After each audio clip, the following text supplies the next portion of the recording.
Arautos de uma era melhor.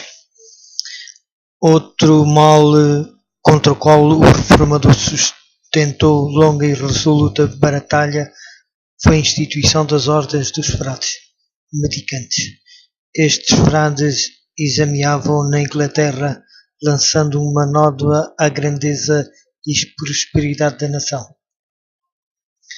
A indústria, a educação, a moral, tudo sentia sua influência debilitante. A vida de ociosidade e mendicidade dos monges não só era grande escoador de recursos do povo, mas lançava o desdém ao trabalho útil.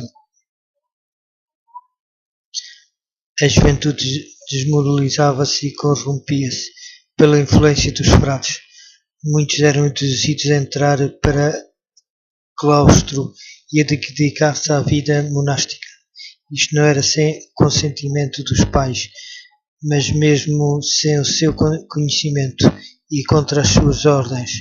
Um dos primitivos padres da Igreja de Roma, insistindo sobre as exigências do monaquismo acima das obrigações do amor e dever filial, declarou: ainda que teu pai se encontrasse deitado diante da tua porta chorando e lamentando, e tua mãe te mostrasse o corpo que te carregou e os seios que te nutriram, tê-lo-ás de pisar a pés e ir avante diretamente a Cristo.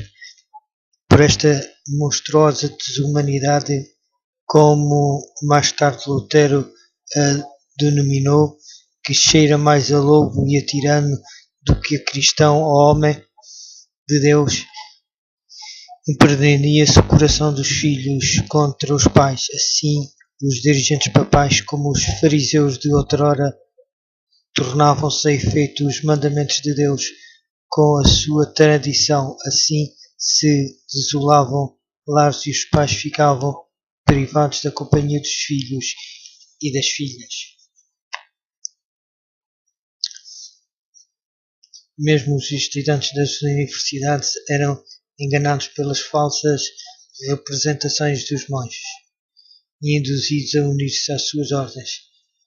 Muito mais tarde se arrependiam deste passo, vendo que haviam prejudicado a sua própria vida e causado tristeza aos pais, mas uma vez presos na armadilha, era-lhes impossível obter a liberdade. Muitos pais, temendo a influência dos monges, recusavam-se a enviar os filhos às universidades. Houve assinalada redução no número de estudantes que frequentavam as grandes universidades, os grandes centros de ensino. As escolas feneciam e prevalecia a ignorância. O Papa conferia a esses monges a faculdade de ouvir confissões e conceder perdão. Isto tornou-se fonte de grandes males, inclinados a aumentar os seus lucros. Os frades estavam tão dispostos a conceder a absolvição que criminosos de todas as espécies a ele recorriam e, como resultado, aumentavam rapidamente os vícios mais detestáveis.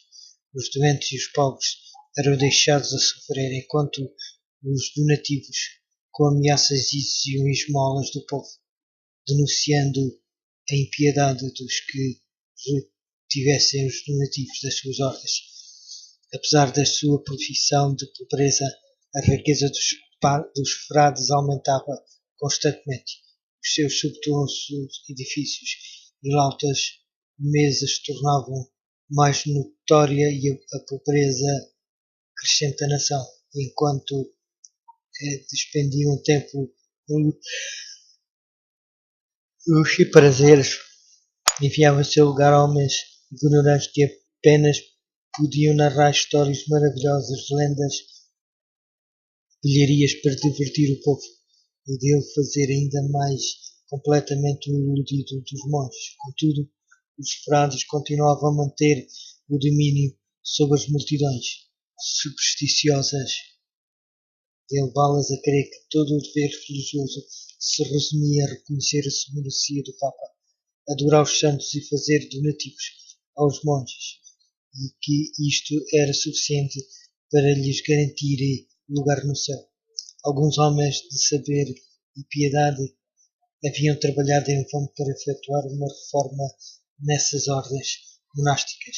João Euclídeo, porém, com intuição mais clara, feriu o mal pela raiz, declarando que a própria organização era falsa e que deveria ser abolida. Disputavam-se discussões e indagações, atravessando os monges do país vendendo cordões do Papa. Muitos foram levados a duvidar da possibilidade de comprar perdão com dinheiro e suscitaram a questão se não deveriam antes buscar de Deus o perdão em vez de buscá-lo do Pontífice de Roma. Não poucos se alarmavam com a rapacidade dos frades, cuja avidez parecia nunca ser satisfeita.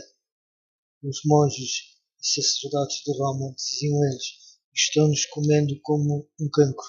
Deus nos deve livrar, ou o povo perecerá. Para encobrir a sua avareza, pretendiam os monges, mediante seguir o exemplo do Salvador, declarando que Jesus e os seus discípulos haviam sido sustentados pela caridade do povo.